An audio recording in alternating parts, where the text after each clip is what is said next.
بسم الله الرحمن الرحيم إن الحمد لله رب العالمين والصلاة والسلام على محمد وعلى آله وأصحابه أجمعين أما بعد عن أبي هريرة رضي الله تعالى عنه قال قال رسول الله صلى الله عليه وسلم الرجل على دين خليله فلينظر أحدكم من يخالله۔ حضرت ابو ہریرہ رضی اللہ تعالیٰ عنہ سے روایت ہے کہ اللہ کے رسول صلی اللہ علیہ وسلم نے ارشاد فرمایا، آدمی اپنے دوست کے دین پر ہوتا ہے تو وہ خوب دیکھ لے کہ کس سے اس کی دوستی ہے۔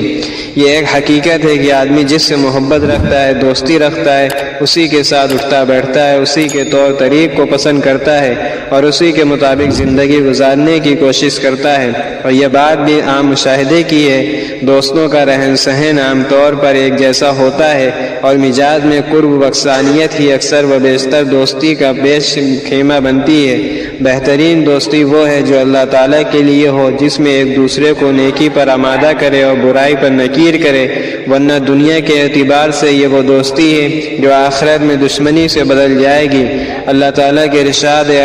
الاخلاء یومئذ بعضهم لبعض عدو الا المتقین، جتنے دوست ہیں اس دن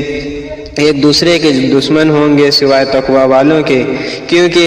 اس روز باطل کی دوستی کا نقصان محسوس ہوگا تو لامحالہ اس سے کراہت ہے، دوستوں سے نفرت ہوگی کہ یہ لوگ نقصان کا باعث ہوئے۔ اس زمانے میں عام طور پر دوستیاں اپنے ذاتی منافع اور اغراض کے لیے محفلیں سجانے کے لیے کی جاتی ہیں،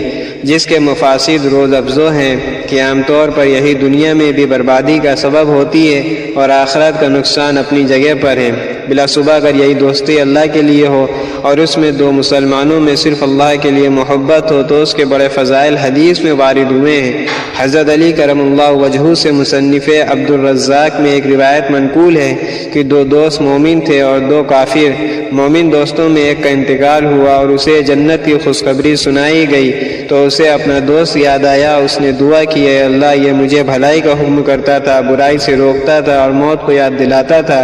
اے اللہ تو